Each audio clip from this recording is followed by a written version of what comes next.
Hey, how are ya? I'm Gabi, and this is the City Vanture review.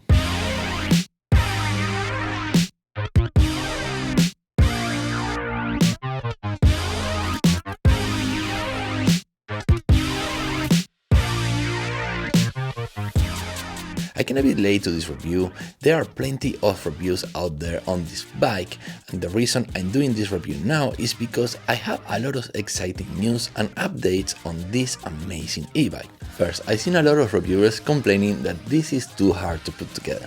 Well, now you can have it shipped to your doorsteps pre-assembled. It was pretty easy to get it ready. It only took me and my assistant Michael about 15 minutes using the included tools. We don't even look at the assembled manual. I got it with a few accessories. There were front and rear reflectors, a very stylish belt that perfectly matched the design of this bike, and I have pre-installed a rear rack. This rear rack is not for taking a passenger, but it'll be very convenient for side bags. Another update is that it came with mudguards, which for people like me that live in a city with very rainy weather conditions, this is a must-have feature. I also got the extended battery. More on that later. First, let's talk about the design. It comes available in many colors. I actually have a pretty hard time making my mind on which color I want. The silver looks amazing and kind of fancy. The purple is really cool, but at the end I settled with black, mostly because it better suits my personality and also because it's more discreet. This bike looks dope no matter what color you choose. It looks like a minimalist road bike and you can't really tell it's electric. The batteries are hidden in the frame. I think this is the kind of bike I can picture an NYC hipster biker would probably ride. Even so, this bike doesn't look big, it's very accommodating for big riders. I'm 5'10" and I feel very comfortable on this bike. My buddy Eugene is 6'2" and he also feels pretty good riding this bike. Actually, I think it might not be the ideal bike for someone short. In the website, they're recommended to riders that are taller than 5'8". The build quality is one of the highlights on this bike. Everything looks and feels premium.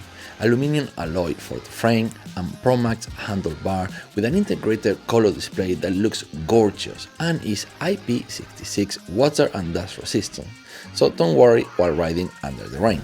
They have updated the tires with Maxxis detonator.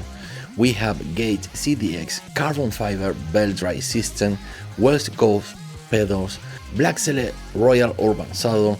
Another thing that they have updated is the brakes.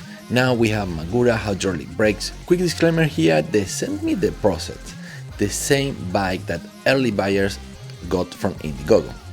There is another version on the website with Textro brakes and Kenda tires. This bike only weighs 15 kilograms, which makes it one of the lightest e-bikes in the market. It's about the same weight as a regular bike and less than half the weight of some of my other e-bikes. Really easy to pick up and bring it upstairs or downstairs and get it inside the elevator. The 300 watt motors in combination with the 36 volt 7 amps battery doesn't seem like it's very powerful, especially when compared with some of the other bikes I review on this channel. But it's doing a good job of assisting you all the way. Riding on flat roads in level 1 can barely feel it. In level 2, the bike is doing about 40% of the work. In third gear, it's doing 60% of the work. In fourth gear, the bike is doing about 80% of the work, making the bike feel weightless. And on level 5, the bike is just taking over. Going uphill is a different story. This bike lacks torque. When going over 30% degree incline or more, the level 5 feels more like level 1 on flat roads. I depend on my own two legs to keep moving forward. They claim a top speed of 25 miles per hour. I managed to get up to 22 miles per hour in level 5. The bike feels very stable at high speed and it is surprisingly comfortable. I guess I was expecting it to be not very comfy since there is no suspension whatsoever, but being so lightweight makes it easier to handle in the city and it's okay in less than ideal roads. Don't get me wrong, it's not the best bike to go off-road, but it's not bad at all to commute in the city with some bumps on the way. There is no accelerator. I think that's to comply with some American and European regulations. This is a Class 3 e-bike in the States. I wish they could ship with an accelerator and give the users the option to remove it depending on the local regulations. This is by far the most stealthy e-bike I ever tried. The motors and belt are pretty much silent. As a matter of fact, I think it's even more quiet than regular non-electric bicycle. And this is another feature that adds to the premium feeling. The Magura hydraulic brakes are very responsive as to be expected. They inspire a lot of confidence while riding. 252 Wh with LG cells battery is completely hidden away in here. It's not hot swappable, but it doesn't have to be. Considering how lightweight is this bike and the fact that it can easily fit on the elevator, I can take the whole bike back home for charging. You can get about 50 miles range in flat roads, which is very impressive considering that the battery ain't too big, but you can also extend the range by 30 miles with the external battery. They make it look like a bottle of water. Really, hats off to the designer of this bike. They definitely put so much thought into every little detail. This battery is pretty lightweight and relatively small. You could easily carry a couple of these in your backpack and significantly increase your range for very long trips. This bike started with a price that was pretty decent, but they have now dropped the price to $1,699, which, considering the quality and design of this bike, is really good.